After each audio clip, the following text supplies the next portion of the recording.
Find the words and write them down. Find the tune and sing it loud. And find someone who'll stick around. Take it in, you're glory bound. Getting your first real internship as an academic is a pretty exciting time. At least it was for me. This June-July vacation, I spent 5 weeks interning at Hyena, a renewable energy company based in Muizenberg, Cape Town. Most people walk into internships with a group of other students, but I ended up interning by myself. And you'd think that would be intimidating, but honestly, I had the most interesting time. So in a chemical engineering internship, because you only have 1 month in the company, the general process is pretty intense. You come in, get inducted into the company, complete the necessary safety training, get assigned company emails, and then your supervisor either gives you a bunch of small tasks throughout the month or one big project.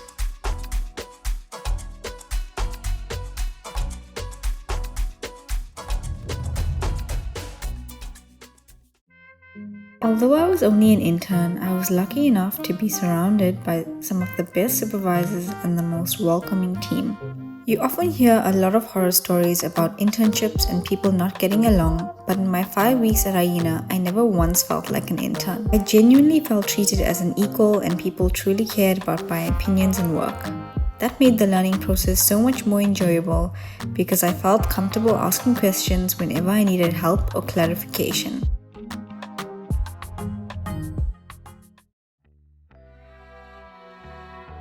Before getting into the work, yes, if you're wondering, I was paid for this internship.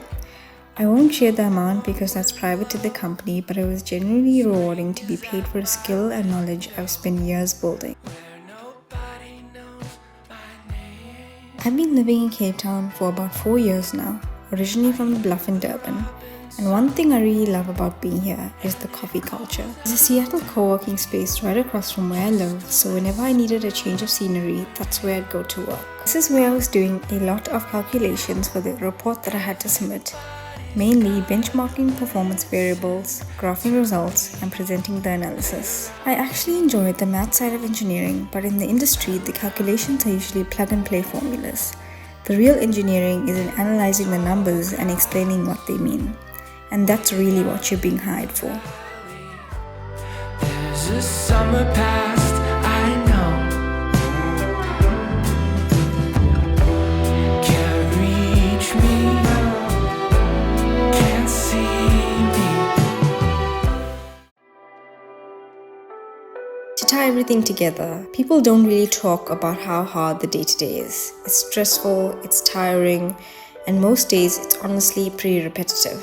But if you've been at something for a while now, you also know those some days have small wins, stupid laughs, good people, and moments that remind you why you started in the first place. So I guess to end this off, it's really easy to slip into normality, especially now at the end of the year when everything slows down and everyone's kind of switching off. I'm not saying don't rest. Resting matters. I've taken plenty of slow days for myself. I'm just saying be aware. Our minds are really good at convincing us that being comfortable is fine. And it is, unless you're someone who wants more. I'm not running a massive company. I don't have everything figured out. I'm just someone who works hard, believes in herself, and keeps showing up, even when it's uncomfortable. And if you're that kind of person too, you probably know discomfort is a part of that. Pain is a part of it. But if you keep persevering, it'll always pay off. You can do anything that you want. You can get singing lessons, get a better job, make more money. You could be even like rich. You could live in the White House someday. You could be president. Me? Do what you want to do. You're It's not about It's not up to other people. It's true. It's up to you.